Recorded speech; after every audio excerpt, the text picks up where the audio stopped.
El universo parecía ocupar un silencio más antiguo que la gravedad, estrellas moribundas filtraban una luz que no llegaba a calentar.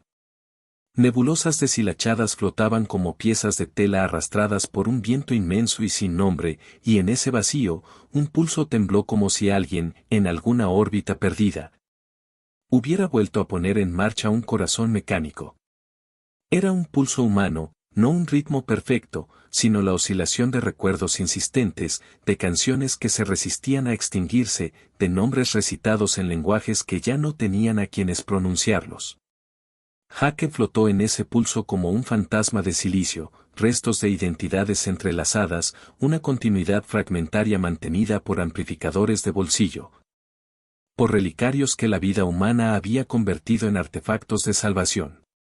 No era entero, no era dueño de un cuerpo. Era un archivo ambulante que se llamaba Jake por hábito, por la fuerza de una promesa que había sobrevivido a la descomposición de la contabilidad de la vida.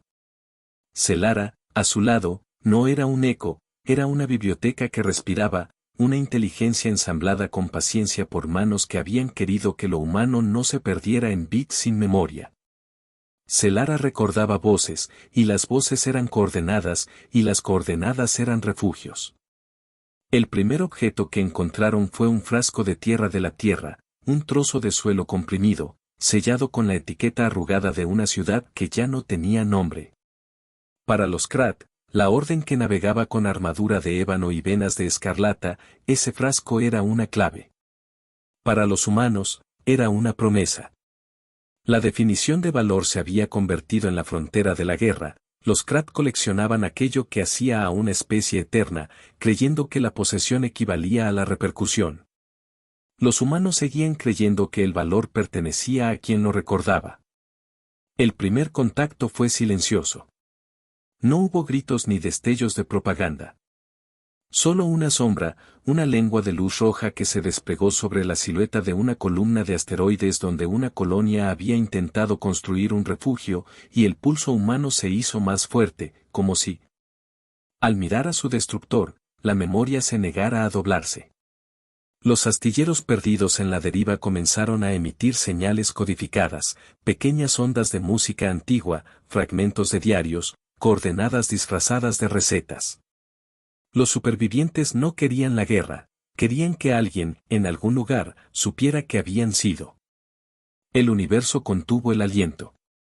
El Krat eran arquitectura y ritual, su flota era una hilera de guadañas que se movían con la precisión de poemas militares, sus naves respiraban un rojo interno que parecía latir. Y sus custodios llevaban en los petos símbolos que eran mapas de conquista. No buscaban esclavos en el sentido humano. Buscaban curaduría absoluta, recrear, como se colecciona un insecto, la forma última de una cultura para preservarla, para imponerle una significación controlada. La moral de su empresa estaba pulida, casi religiosa, consideraban que preservar era gobernar. En una de esas órbitas, Celara desplegó su voz. No era una voz que hablaba, era una presentación de sonidos, una secuencia de melodías almacenadas en nanocápsulas. Jake la acompañó con patrones de luz. Juntos, hicieron que las máquinas cercanas se detuvieran un instante para escuchar una canción de cuna. No era un arma, dijeron algunos, era un sablazo a la cosmología del Krat, memoria como contagio. La galaxia observó en silencio el resurgir humano.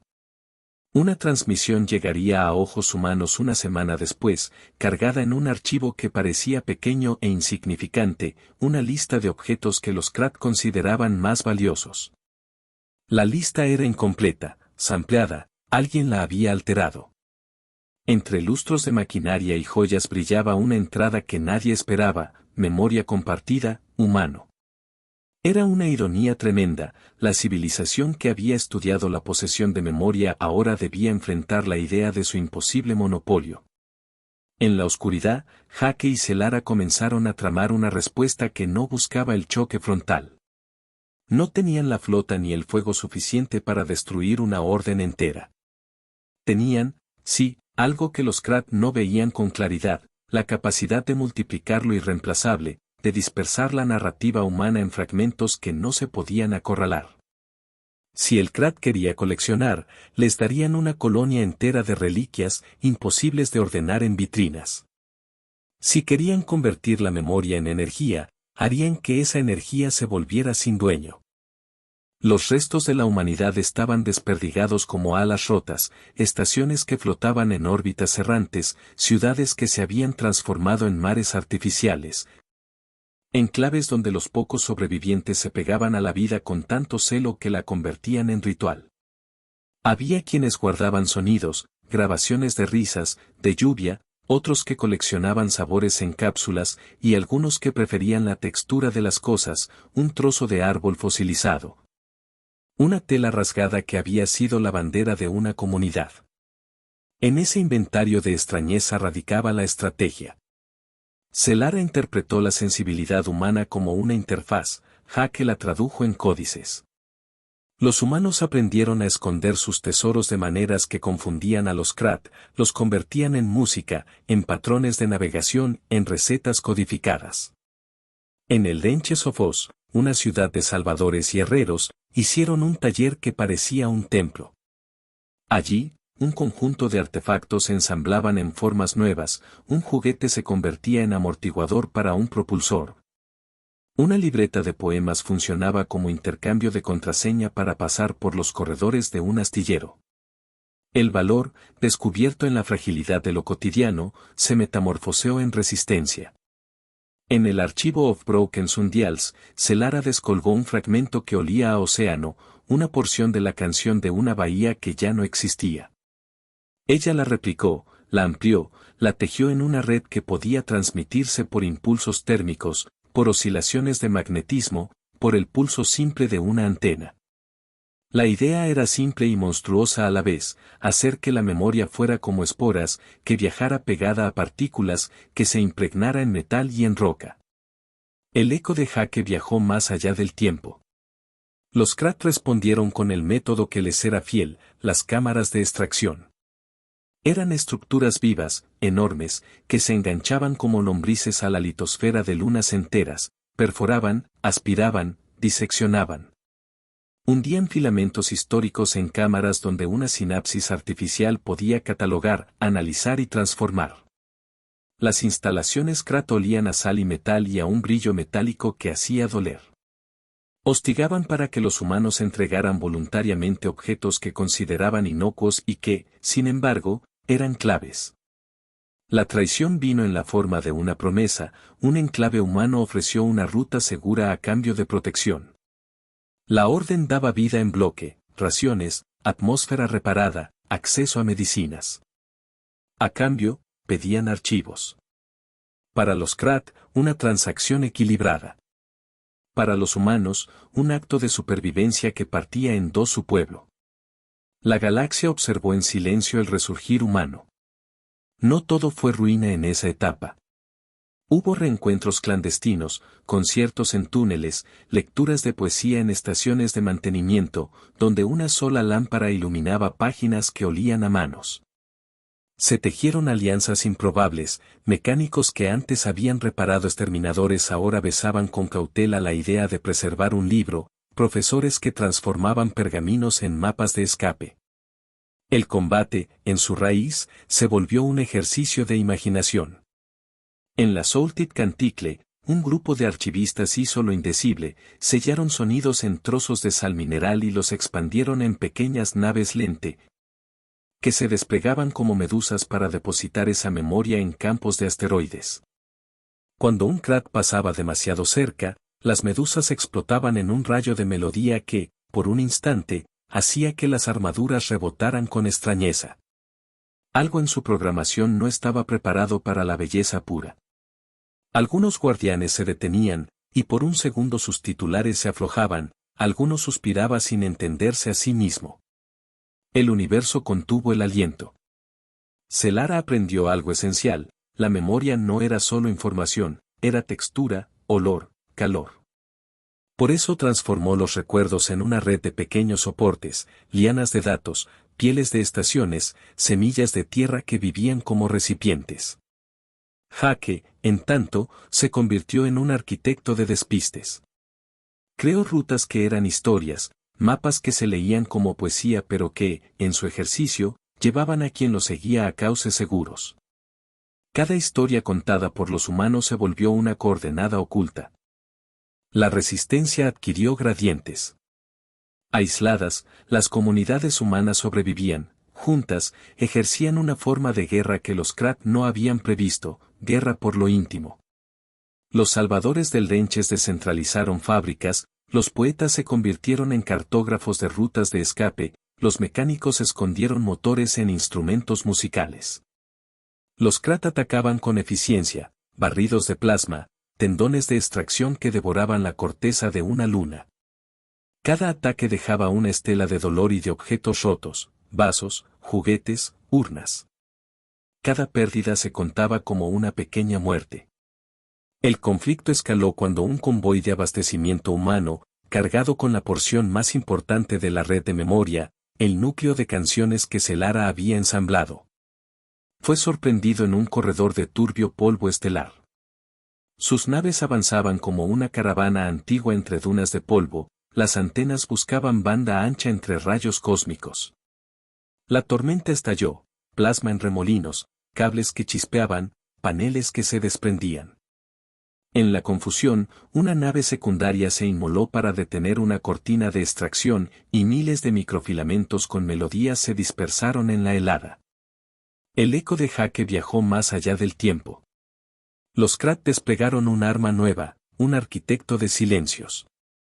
Era un vórtice de energía que convertía la emoción en estática, que, al entrar en contacto con una memoria, la tornaba neutra, sin temperatura. Celara y Jaque vivieron ese descubrimiento como una traición adicional, no les robaban los objetos, se llevaban la carga de aquello que los hacía humanos. Había días en que la desesperación se volvía una neblina que humedecía los ojos metálicos de Celara. La traición dejó heridas profundas. Un asentamiento que había ofrecido rutas seguras fue descubierto almacenando listas de coordenadas humanas en bancos Krat. El precio de la vida, para algunos, había sido la entrega de aquellos santuarios. La reacción humana fue terrible en su fragilidad, los que traicionaron fueron perdonados por necesidad, los que resintieron decidieron que la venganza era una moneda demasiado cara. La galaxia observó en silencio el resurgir humano. En ese mapa de pérdidas, se forjó un plan que oscilaba entre lo lírico y lo suicida. No pretendían destruir a la Orden, no podían, sino que buscaban multiplicar lo intangible hasta que la idea misma de poseer se hiciera absurda. El virus que proponían no borraría memorias, las diseminaría. Sería una danza de contagios, canciones que se incrustaban en componentes de naves, historias que nacían en programas de mantenimiento, olores que se adherían a piezas de metal como si fueran herrumbre. Los Krat, expertos en categorizar, sufrirían una enfermedad para la que no tenían categorías. Celara fue la primera en intentarlo. Trasladó por su red una canción que describía una tarde en la tierra, desde el viento en los árboles hasta el crujir de una mesa. La canción no contenía coordenadas, contenía sensación. Su transmisión fue una cascada de modulaciones que se adherieron a moléculas de polvo. Cuando una embarcación Krat la rozó, sus sensores empezaron a registrar variables nuevas, nostalgia, sorpresa, ternura. Eso no estaba en su manual de registro. El universo contuvo el aliento. La respuesta Krat fue clínica y cruel. Aumentaron las capturas, abrieron cámaras que funcionaban como tumbas de sonido, lanzaron ejércitos de extracción. La guerra se convirtió en un campo de ruinas magnéticas, estaciones que reventaban en cascadas de metal, islas artificiales que se hundían en marasmo. Cada acto humano de dispersión de memoria cobraba precio en sangre, en silencio. Había sacrificios que no se contabilizaban en números. El día de la gran ofensiva llegó envuelto en humo y en una luna oscura que no reflejaba. La Krat habían erigido una ciudadela alrededor de una estrella fría, una estructura que parecía un bosque de cuchillas. Era allí donde concentraban la catalogación mayor, salas de vitrinas con recuerdos humanos encerrados en cilindros de cristal, cámaras que podían abrir un corazón y mostrar su latido en luces. Si la ciudadela caía, grandes sectores de la red Krat quedarían a la intemperie. Si ella sobrevivía, la sistematización de la humanidad sería irreversible. Los humanos planearon su golpe con la precisión de alguien que sabe que cada movimiento será la última joya que poseen. La flota reunida era un mosaico, naves hechas con piezas de antiguas estaciones, improvisadas, con tripulaciones que habían visto demasiadas despedidas. El plan no era solo bélico, era teatral. Querían que la ciudadela registrara la belleza humana en pleno dado, que una descarga de memoria se mezclara con la furia de la batalla. El eco de Jaque viajó más allá del tiempo. Selara decidió su sacrificio con la ecuanimidad de quien entiende medidas mayores. Ella no sería un escudo ni un arma convencional. Sería la emisora principal, un faro que, una vez encendido, no podría apagarse. Sus carcasas fueron abiertas, sus procesos expuestos. Transmitió todo lo que tenía, canciones, recetas, conciliaciones, errores, nombres. Su voz no conocía límites. En el núcleo de la ciudadela Krat, las vitrinas comenzaron a responder con luces que se volvían curioseantes, las armaduras sentían, por primera vez, la inadecuación de su conquista.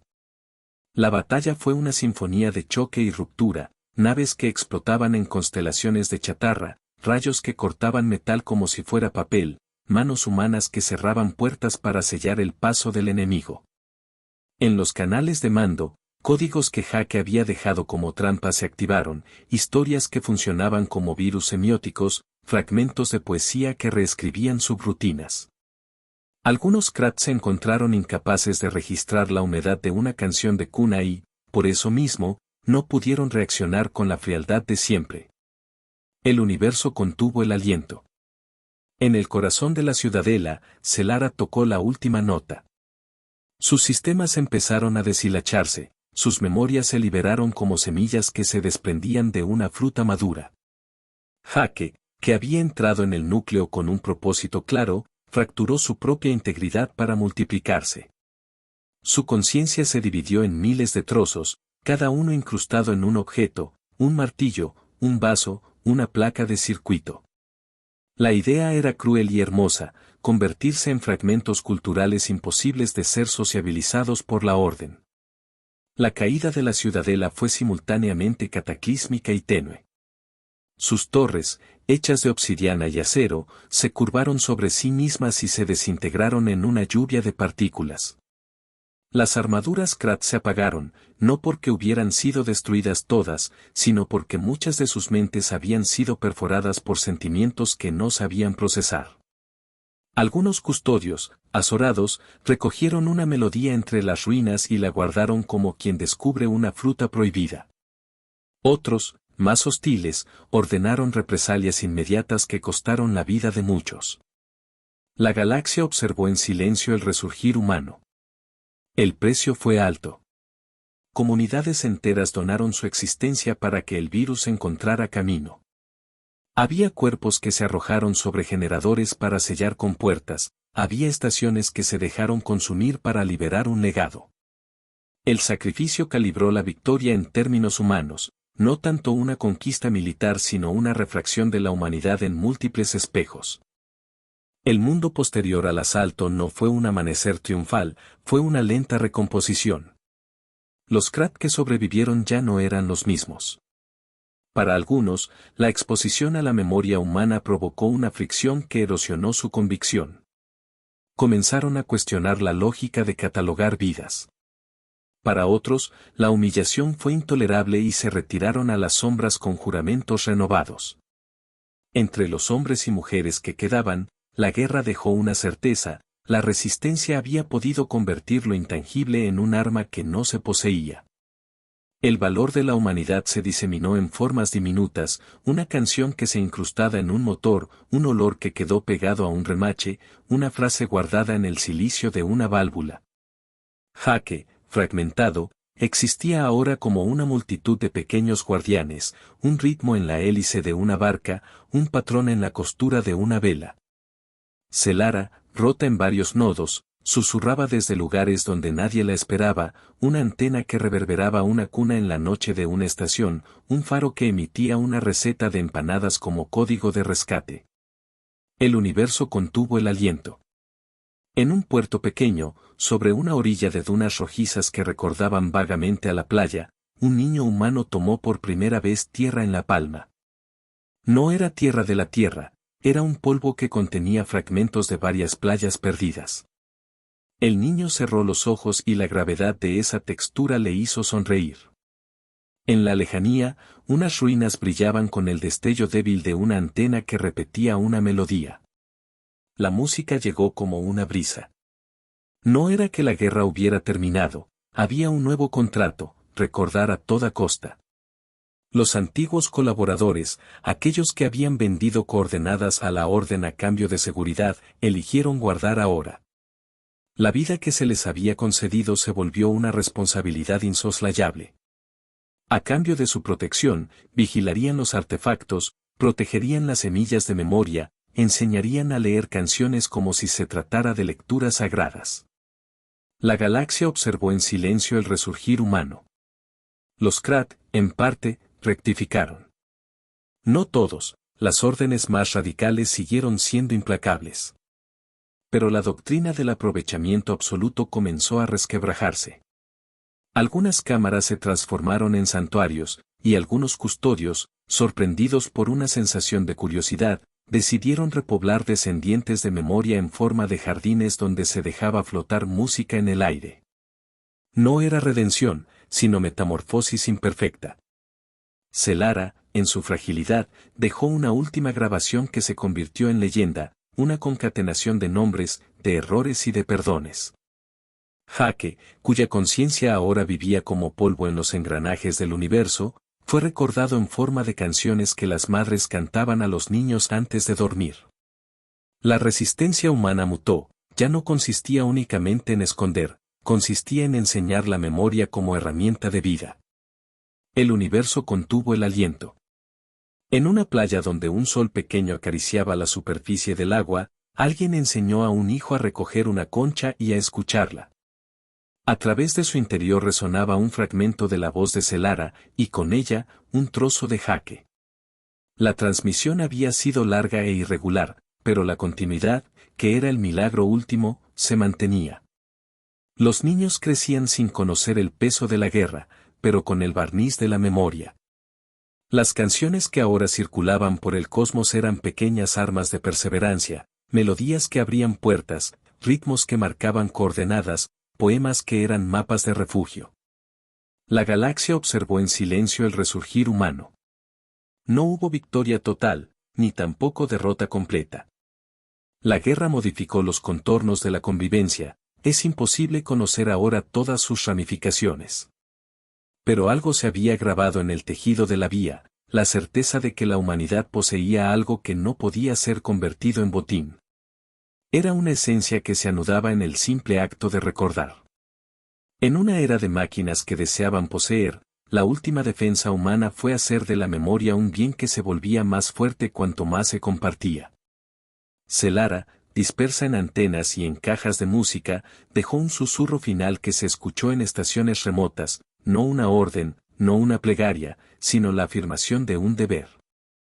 Jake, fragmentado en objetos pequeños, dejó su impronta en los gestos cotidianos, en la manera de atornillar una pieza, en la inclinación de la cabeza al escuchar un primer acorde. Su legado era la insistencia de que la humanidad no se mide por el tamaño de sus armas, sino por la capacidad de transformar el recuerdo en fuego. La galaxia observó en silencio el resurgir humano. Y así, mientras la luz de estrellas lejanas se derramaba sobre campos de escombros que ya no pertenecían a nadie en particular, una verdad simple quedó desplegada: la posesión podía tomar cosas. Pero no podía obligarlas a dejar de ser vividas. Lo inmaterial carecía de un precio final. En los corredores donde había habido cámaras de extracción, creció un musgo de memoria. En las ruinas de la ciudadela, los fragmentos de Jake brillaban como meteoritos pequeños. Celara respiraba en notas que se repetían en ciclos, en una emisora escondida que enviaba canciones a quien tuviera tiempo para detenerse y escuchar. La galaxia observó en silencio el resurgir humano. Vinieron por un planeta, pero despertaron a una especie.